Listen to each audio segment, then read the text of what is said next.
امام حسن کے پاس ایک بندہ ہے, بڑی مزیدار بات داتا علی اجویری نے لکھی, مجھے پڑھ کے بڑا ہی مزہ آیا اور سمجھ بھی آئی کہ اہل بیت نبوت کی اصل مخالفت کون کرتا ہے. ایک شخص آیا تو اس نے آ کے نا معاذ اللہ حضرت مولا علی شیر خدا کو, معاذ اللہ ثم معاذ اللہ, امام حسن کے والد کو برا بلا کہا. پھر امام حسن کو کہا, وہ برا بلا کہتا جا رہا ہے, امام حسن مسکراتے جا رہے ہیں, ہنستے جا رہے ہیں. انجوائے کرنے کا آپ کا موڈ بن جائے تو سب کچھ انجوائے ہو سکتا ہے, لیکن اگر آپ نے مرچیں دانتوں کے نیچے رکھ کے اچھی طرح چبا لی ہوں اور کانوں سے بھی دھواں نکل رہا ہو تو پھر تو بھائی کوئی چیز بھی انجوائے نہیں ہوتی. پھر تو قصور یہ ہے کہ مرچیں نہیں چبانی تھی, آپ نے اپنا مزاج خود بڑا کڑوا کر لیا ہے, وہ کیسے کام چلے گا. وہ آیا تو اس نے آ کے نا امام حسن کو, آپ کے والد کو معاذ اللہ ثم معاذ اللہ نقل کفر نہ باشد برا بلا کہا. وہ کہتا جا رہا ہے, امام صاحب ہنستے جا رہے ہیں. جب وہ تھک گیا تو امام حسن فرمانے لگے, روٹی کھانی ہے, بھوک تو نہیں لگی ہوئی. کہنے لگا بڑی لگی ہوئی ہے. فرمانے لگے اس کو روٹی کھلاؤ. اس کو روٹی کھلائی. فرمایا تیرا حال؟ کہنے لگا بڑا غریب ہوں. ایک پیالے میں چاندی بھر کے امام حسن نے اسے دی, اور جب اس کو دے دی نا تو غور سے چہرہ دیکھنے لگا. کہنے لگا آپ کا حلم دیکھ کے, سخاوت دیکھ کے مجھے یقین آ گیا ہے کہ آپ واقعی خون رسول ہیں. امام صاحب فرمانے لگے یہ بیچارہ اصل میں تنگ ہے اپنی زندگی سے, اصل اس کا حال کوئی نہیں, تو میرے ساتھ یہ حرکتیں کر رہا ہے. تو یہ آپ سمجھیں اس بات کو, کچھ لوگ بیچارے ویسے ہی تنگ ہوتے ہیں, پریشان ہوتے ہیں, ویسے ہی بلا وجہ معاملہ ہی کوئی نہیں. امام حسن رضی اللہ تعالیٰ عنہ نے ہمیں سبق دیا ہے. وہ علامہ اقبال کہتے ہیں کہ ایک مولانا نا میرے سامنے نا ایک بھوکے آدمی کو سامنے بٹھا کے تو حدیث پاک کا درس دے رہے تھے. بندے کو بھوک بڑی لگی ہوئی تھی, وہ درس دیتا جا رہا ہے. تو اقبال کہتے ہیں میں نے اسے کہا کہ فاقہ کش کو درس شریعت سے کیا غرض, اس کے شکم کی آگ کو تو روٹی چاہیے. بھائی اسے روٹی کھلا, اسے تیری کوئی سمجھ نہیں آ رہی, تو بھوک لگی ہوئی ہے, پہلے کھانا کھلا لے, پھر ذرا اس کے ہوش ٹھکانے آئیں گے, پھر اسے دین کی بات بتانا. ہم لوگوں کا ذہن نہیں سمجھتے کہ بندہ کس قسم کا ہے. سارے ہی صحابہ حیا والے تھے, سارے ہی اکرام والے تھے, پر حضور سید عالم صلی اللہ علیہ وسلم کی پیاری زوجہ حضرت عائشہ صدیقہ رضی اللہ تعالیٰ عنہ فرماتی ہیں کہ میں حضور کے گھر میں پردے کے پیچھے دیکھ رہی تھی, نبی کریم آرام فرمائیں, تو حضور کی نا تہمت مبارک پنڈلیوں سے ذرا اونچی ہو گئی.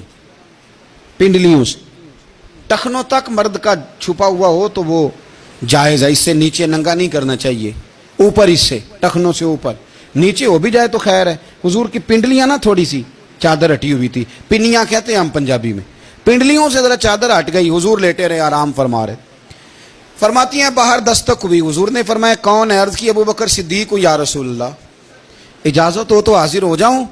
حضور نے فرمایا آ جاؤ. کہتے ہیں حضور لیٹے رہے, حضرت ابو بکر آئے, بات چیت ہونے لگی. تھوڑی دیر کے بعد پھر دستک ہوئی, کون ہے دروازے پہ؟ یا رسول اللہ عمر بن خطاب ہوں. فرمایا آ جاؤ. آ گئے, بات چیت ہوتی رہی. تھوڑی دیر کے بعد عثمان غنی آئے, یا رسول اللہ آ جاؤں؟ فرمایا عثمان ذرا ٹھہر. حضرت عثمان ٹھہر گئے. نبی کریم اٹھ کے بیٹھے, چادر مبارک پنڈلیوں کے گرد لپیٹی, اپنے کرتے کو سیدھا فرمایا, کہا عثمان آ جاؤ. تو عثمان آئے, بات چیت ہوئی, چلے گئے. سیدہ کہتی ہے میں نے پوچھا یا رسول اللہ عثمان تو بڑی ٹھنڈی طبیعت کا بندہ ہے, وہ تو بڑا میٹھا آدمی ہے, حضور کوئی جاہو جلال نہیں, کوئی بات نہیں, کوئی, وہ تو بڑا پیارا ہے. عمر آئے تو آپ لیٹے رہے, ابو بکر آئے تو آپ لیٹے رہے, تو عثمان؟ حضور فرمانے لگے عائشہ عثمان سے تو فرشتے بھی حیا کرتے ہیں, عثمان سے تو فرشتے بھی حیا کرتے ہیں, تو میں نہ حیا کروں؟ آپ اس بات کو سمجھیں, غور کریں کہ اگر ان کی طبیعت اس طرح کی ہے کہ وہ کہتے ہیں کہ وجود زیادہ چھپا ہوا ہونا چاہیے, تو نبی پاک نے ان کی طبیعت کا خیال کیا ہے, حضور نے ان کے مزاج کا. تو آپ کو نہیں پتا کہ ابا جی آپ کے کیا سوچتے ہیں, کیا چاہتے ہیں؟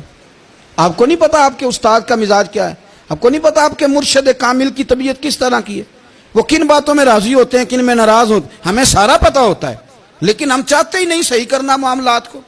ہم اپنے وجود پر تھوڑا سا بوجھ ڈالنا ہی نہیں چاہتے, اپنی طبیعت کو تھوڑا سا تکلیف دینا ہی نہیں چاہتے. حضرت صدیق اکبر رضی اللہ تعالی, مالدار آدمی, کروڑوں پتی شخص, لیکن انہوں نے نا ایک موقع پہ ٹاٹ کا لباس بھی پہن لیا. تو کسی نے ان سے کہا ابو بکر یہ کیا؟ فرمانے لگے نبی کریم کو میرے آقا کو غریبی پسند ہے تو ابو بکر غریب بن گیا ہے. ختم ہو گئی. جے سونا ہی میرے دکھ وچ راضی تے میں سکھ نو چولے ڈاواں. ٹھیک ہو گئی بات. وہ جس حال میں رکھے اس حال میں راضی رہنا ہے. یہ جو مزاج ہے نا ہمارا کہ میں ڈھلنا نہیں چاہتا, میں بدلنا نہیں چاہتا, ہم تو غلام ہیں پھر بھی نہیں بدلتے. تھوڑا سا خیال کریں. میں کہا کرتا ہوں کہ اماں کو زیادہ نہیں ضرورت پیسوں کی. ہاں ماں تو ماں ہوتی ہے, وہ کو ریٹ لگا کے طرح سے پیسے مانگے گی. اماں کو تو بس اتنی ضرورت ہے کہ ماں جو کہہ دے جی کر دو. ماں کو تو اتنی ضرورت ہے کہ 2 منٹ رات کو بیٹھ جاؤ پیروں میں, اماں لا تیرے پیر دبا دوں, بھائی اتنا ہی کافی ہے. وہ کہے گی او ہو میرا پتر بڑا چنگا. اللہ وہی انج دی اولاد سارے نو دے. او بھائی ایسے کر دے. وہ تو سویرے پورے محلے کو ابا جی کو کوئی نہیں ضرورت تیرے پیسوں کی. ہاں نا, ان کو تو ضرورت ہے. تو کبھی کبھی تو ان کو موٹر سائیکل پہ بٹھائے اور کہ ابا جی منڈی جانا تھا, میرا دل تھا کٹھے چلیں گے, آئیں ذرا پیار سے چلتے ہیں. کبھی ان سے پیار کرے, کبھی کہے ذرا کندھے نہ دباؤں. او یارو اس کی ضرورت ہے, نہیں ضرورت مرشد کامل کو کسی کے پیسوں کی. نہ, اللہ جانتا ہے جو کامل آدمی ہوتا ہے اسے ضرورت ہی نہیں ہوتی. اسے تو اتنی ضرورت ہوتی ہے کہ اس نے کہہ دیا سیانے بن جاؤ تو سیانے بن جاؤ. اس نے کہہ دیا نیک ہو جاؤ تو نیک. اس نے کہا ہے کہ آج آ جانا تو پھر, اور نہ یار کہاں ضرورت ہے تیری. میں اتنا ہی بڑا. ہم لوگ دوسروں کے بارے میں سوچتے ہی نہیں. بس میں مجھے سکون دو, میرے مطابق ڈھل جاؤ, میری بات کرو. اور نہ یارو, میرے رسول کریم, میرے نبی رحمت سرور دو عالم صلی اللہ علیہ وسلم دوسروں کا خیال کرتے, ان کے مزاجوں کا خیال کرتے, ان کی طبیعت کا خیال کرتے, ان کے معاملات کو دیکھتے. میرے رسول پاک علیہ السلام تو دیکھتے کون شخص کس طرح کا ہے, کس رویے کا ہے, کس انداز کا ہے, اس کو اس کے مطابق عزت دیتے, وقار دیتے, نواز دیتے, اس شخص کا اس طرح کا اکرام کرتے. میرے نبی کریم صلی اللہ علیہ وسلم فرماتے ہیں میں نے معراج کی رات میں نے جنت میں ایک محل دیکھا. میرا دل کیا میں اندر سے جا کے دیکھوں, پر اس کے دروازے کے قریب گیا تو عمر فاروق کا نام لکھا تھا. فرماتے ہیں میں نے کہا عمر ذرا طبیعت کا سخت ہے. تو اس نے کہنا ہے قانون یہ ہے کہ پہلے اجازت لو پھر کسی کے گھر جاؤ. چلو ہم نہیں جاتے, عمر سے پوچھ کے چلے جائیں گے. گھر جو عمر کا ہے. نہیں آپ کو سمجھ آئی میری بات کی یار, نہیں سمجھے. جن کے قدموں کے صدقے گھر ملا ہے, اگر وہ یہ خیال کرتے ہیں کہ سامنے والے سے پوچھ لینا چاہیے, نہیں آپ نہیں سمجھے. او بھائی جن کے برکت سے وہ مکان ملا ہے, اگر وہ مزاج کا اتنا خیال رکھتے ہیں تو پھر مزاج رسول کا بھی تو خیال ہونا چاہیے نا.